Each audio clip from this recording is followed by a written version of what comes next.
I'm Jason Creel. Well, if you've been in the lawn care business or thinking about starting it, you've probably noticed there's a lot of competition. You probably also noticed that some of your competition seems to be doing pretty well and others barely get off the ground. Like the guy who's got the push mower hanging out of the trunk of his car with the trunk half closed, he's probably not doing that great. So what makes one company do really well, sometimes even quickly, rise into pretty high levels, and others that have been in the game for a long time never really get off the ground? So I think I've identified at least three things that we want to talk about today that most successful lawn care businesses will have. The first being a growth plan, or some sort of marketing plan. You're going to have some growth naturally in the lawn care business. I mean, when you start your business, I'm sure you can probably talk in some relatives and friends into using your service. But what happens after that? Where's your real growth going to come from? What kind of plan do you have?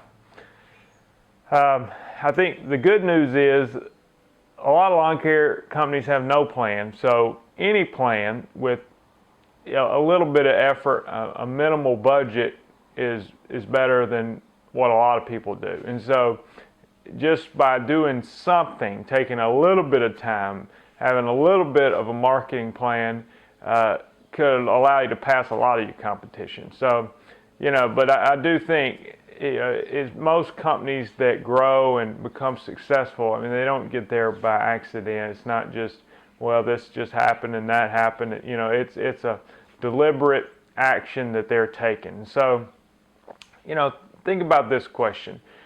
What three things are you going to do this year to make your business more successful than last year? If you can't answer that question, it may indicate that you really don't have a plan. And so I think you need to think through, what can I do? What can make my business better? So area number two that successful companies typically have is efficiency. There's some industries such as, let's take attorneys for example, or maybe doctors and dentists. These high-paying fields. Well, if they charge hundreds of dollars per hour for their services, then efficiency, while being efficient would definitely help them, it's not as essential as it is in the lawn care business. In the lawn care business, if you're not efficient, I mean, you're going to have a hard time making it. And so I think what that means for your business can be different, but it could mean, hey, I'm going to fill up my equipment with gas the night before, so the next day I'm not standing there filling up gas with my crew in the truck sitting there watching me, or my crew chief doing that while everybody stands around and watches. Or it could be taking a real hard look at your route and saying, how can I tighten up my route? Or how can I add some customers to this particular day on my schedule that's a slow day?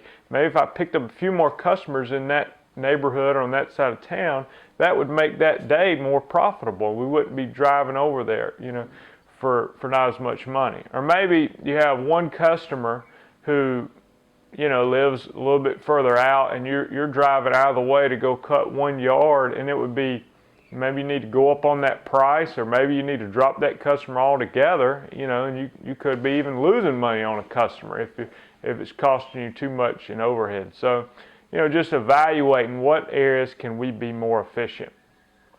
The third ingredient of successful lawn care businesses is good employees. If you're just starting out, perhaps you're the only employee in your business, and so the question will become, are you a good employee?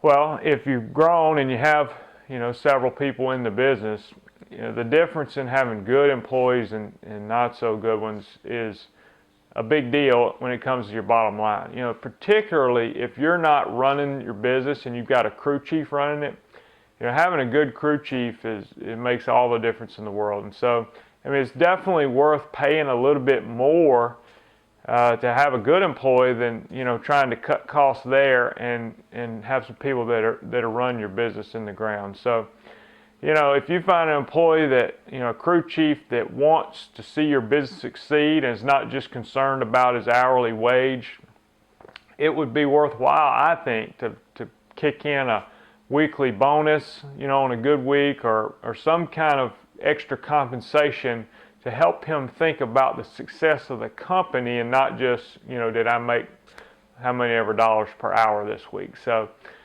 these are 3 areas that you need to look at and say, what can I do to improve? And I think you'll notice that companies that are doing well, these 3 areas are typically well taken care of. Thanks.